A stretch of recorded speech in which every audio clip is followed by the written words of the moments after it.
and then we'll come back to the roll. So Holly Kearns. Thank you very much, Chair, and thank you all so much for being here today. Peter has actually given a lot of time to this committee. It's nice to have you in person rather than remotely to thank you. And I think it's really great to have the department in, actually, just to get a grip of where the department's at and where you're working on this issue. And the intersections of climate and disability are an increasingly important topic, which doesn't get enough attention. And we know that disabled people are among the most adversely affected in an emergency, and that was actually one of the key topics at the UN Convention on the Rights of People with Disabilities this year in light of the disaster in Ukraine and how that kind of unfolded for disabled people there.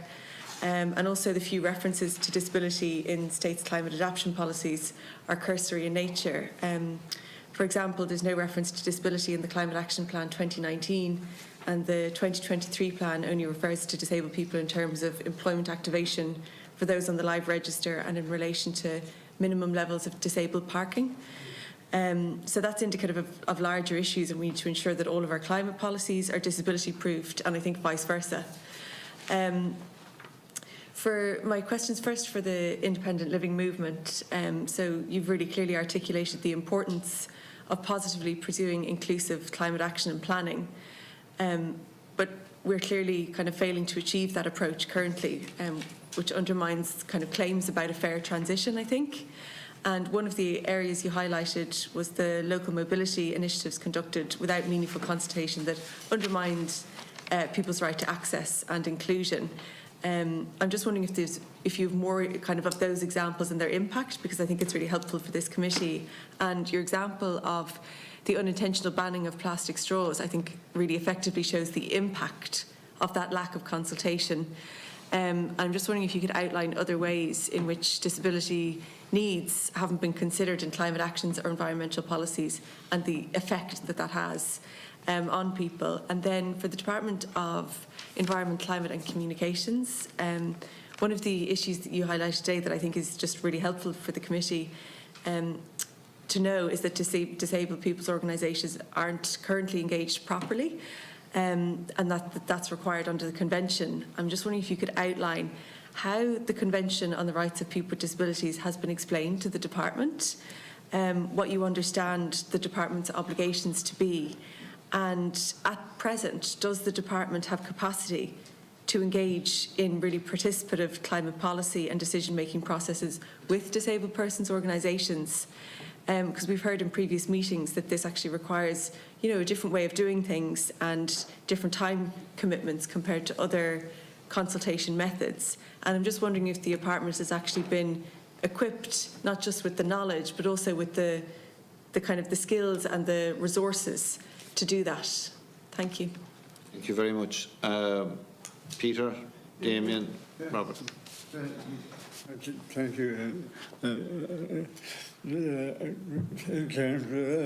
Just an example of the colleague parliamentary in terms of bus transport. I'm still coming down on Sunday.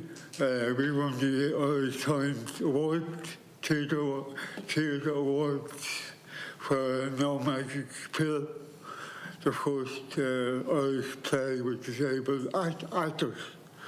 Last August, we spent 8 weeks rehearsing Artane, and 3D actors were wheelchair users.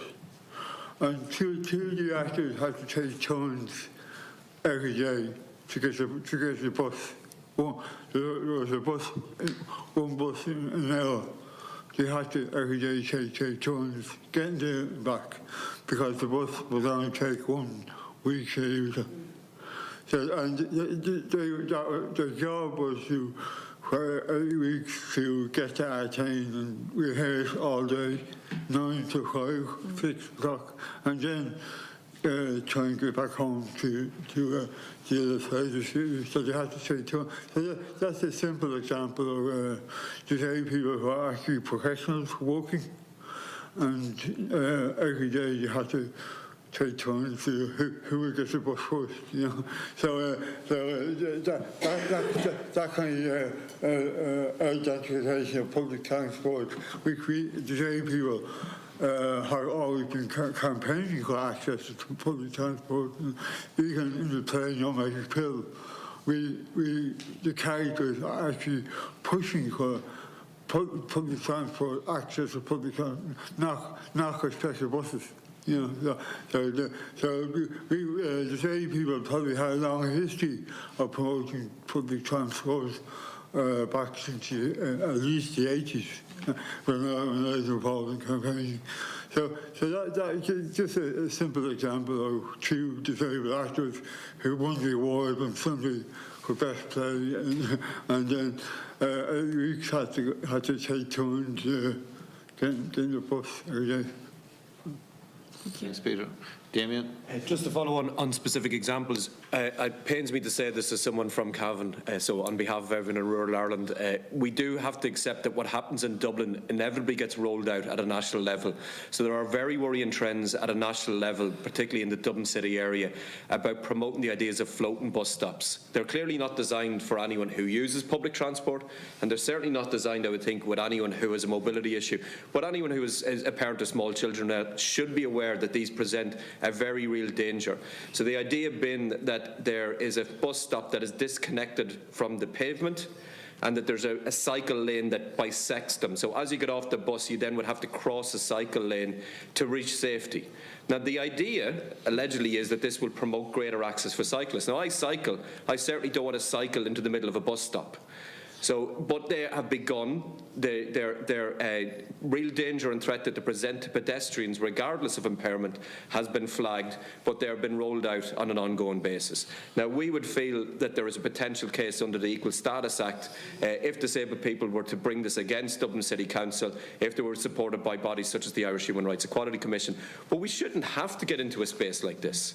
I mean, I think this is, again, going back to, it's around the fundamental engagement with DPOs to say, I don't think there's an intentional consequence to try and injure disabled people in designing these systems, but it's people who don't use public transport, and the designers clearly don't have impairments, that are not engaging with DPO saying, we're trying to create a mechanism where more people will safely cycle to and from work or to socialise. I think that's a good idea, but not at the expense of the inclusion of disabled people in society. So that's a very concrete example. If it becomes the norm in Dublin and it is not challenged, it will become the norm in Cork, it will become the norm in Galway, and so on and so forth. So I think it's, again, the unintended consequence of designing a system that is promoting active travel, that seems to be around reducing a reliance on carbon-based transport, but will have a very real effect. And similarly, the things like e-scooters, again, in theory, I would say it's a good idea if it reduces people using cars. They need to be regulated. They travel at a great speed. They tend not to be used by people who have a good understanding around pedestrians. And if we introduce those into shared spaces, given that they're silent, we are going to look at, we have examples from the UK and the Netherlands as well, where they're having a real impact on disabled people being able to navigate their society. So let's get a system in place now where we design urban and rural spaces that are inclusive, that promote active travel, that promote inclusion, but not at the expense of disabled people participating in society. Robert? Thank you very much. Thank you very much for the question, Deputy. I can't specifically state for the department across all the different policy areas about how comprehensively or how specifically various different sort of elements of disability inclusion and conventions have been applied across the system. I do know that within the circular economy, within the area of transport, which obviously sits within the Department of Transport, these key considerations have been applied in the latest strategies.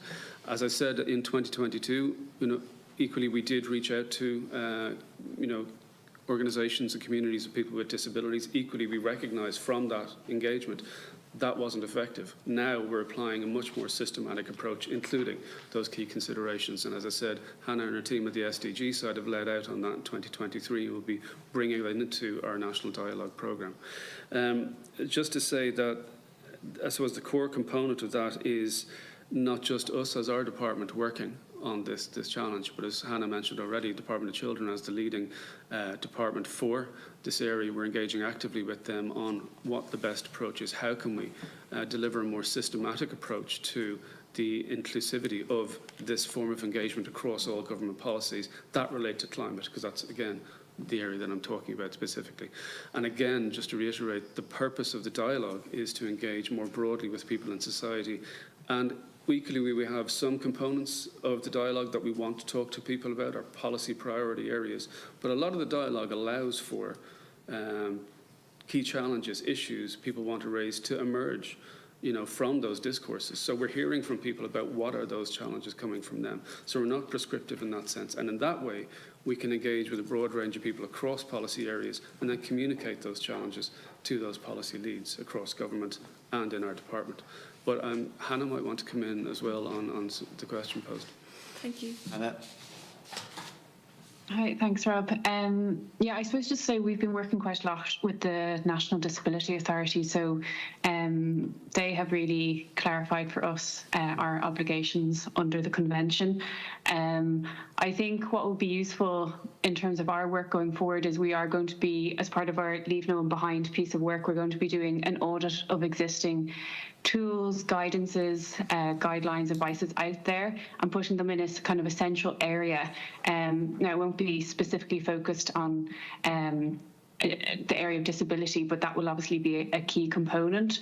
And it's just having that central, I suppose, list that people across government departments, different policymakers or different people leading on engagement can refer to see, well, have I considered the different steps that I need to take into account to leave no one behind? And, we're very aware that the National Disability Authority has recently issued guidance on taking a universal design approach to participation. So it's just to make sure that our colleagues also know that. But yeah, I think those tools will help, having that kind of central area that people and central guidance that people can refer to find the relevant links and documents that are out there, because I think sometimes things do get lost in the mix. Okay.